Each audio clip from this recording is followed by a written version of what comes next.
See, one of the things that we do to have a really strong coaching presence is that we're creating a bigger space, a more expansive space. This is what really helps us as a coach. So we hold an expansive space for our client, which means we're allowing them time to explore. We're allowing them what we call thinking space.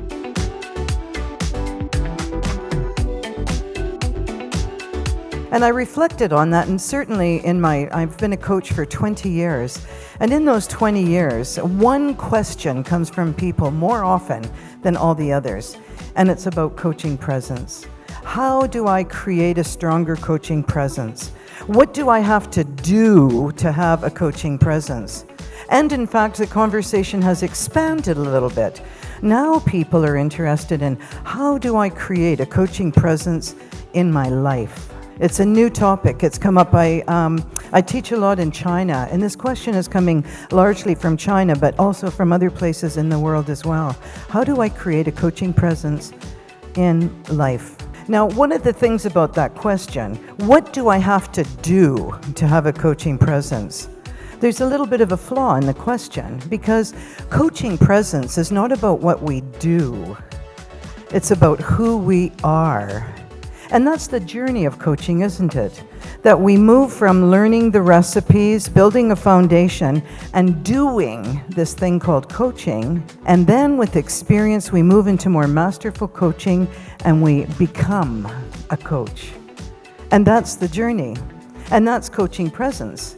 What we're perfecting as we become a coach is our coaching presence. So what is coaching presence? In coaching or in life in general, several things to think about. Number one, there's a couple of needs that we have to let go. One is the need to know. The need to know means that you want to know exactly where that coaching conversation is going to go. We had this conversation a little bit in our team coaching course that just ended yesterday, that we can't have a perfect recipe for every single coaching situation. All we've got is ourself and our client and a toolbox full of tools, and we create in the moment what's going to be perfect for our client. So in other words, we don't know where that conversation is going to go, and we're okay with it. We allow the conversation to unfold in a natural way, as it will.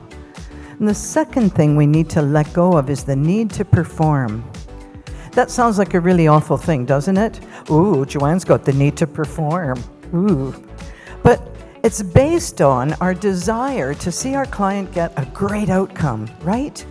We want to see all of our clients get a great outcome. But you see, the minute that we want something for our client, we've lost our coaching presence. Because we need to be neutral, curious observers. We're neutral. We're not, it's a little bit of a paradox of coaching presence, because we're connected to and yet separate from the client. That's kind of the paradox that we dance with as a coach. So we need to let go of the need to perform, because it's not up to us to create an outcome for our client. Our client creates their own outcome. What we do as coaches is we hold the space.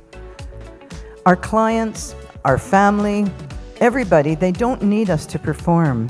What they need is for us to hold a powerful space and to be curious. That's the other thing about coaching presence that's so important, is deep, authentic curiosity.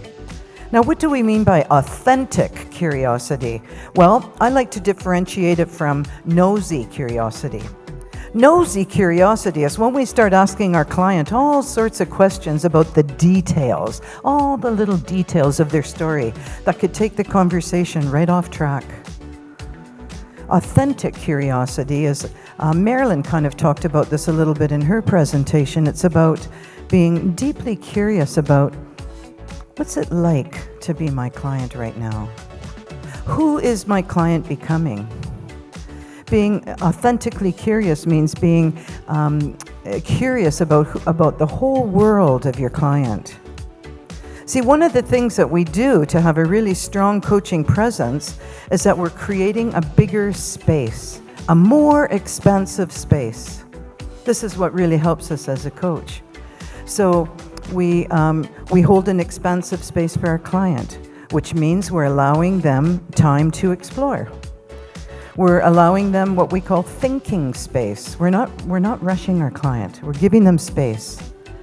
It means that we're listening to our client from a more expansive space. Some of you will have heard it called level 3 listening or global listening. Now we're not just listening to our client's words. We're listening to all of our client. We're listening to the world of our client, the existence of our client. We're noticing shifts in our client's energy. We're noticing shifts in their tonality. We're noticing a certain word that our client uses that seems really important to them. We're providing our client with feedback about what we're noticing. And we're curious about what our client is noticing. In all of these ways, we are noticing our client from a bigger space, which increases their awareness because we're sharing our observations with the client. Listening from a bigger space, sometimes one word can make a difference.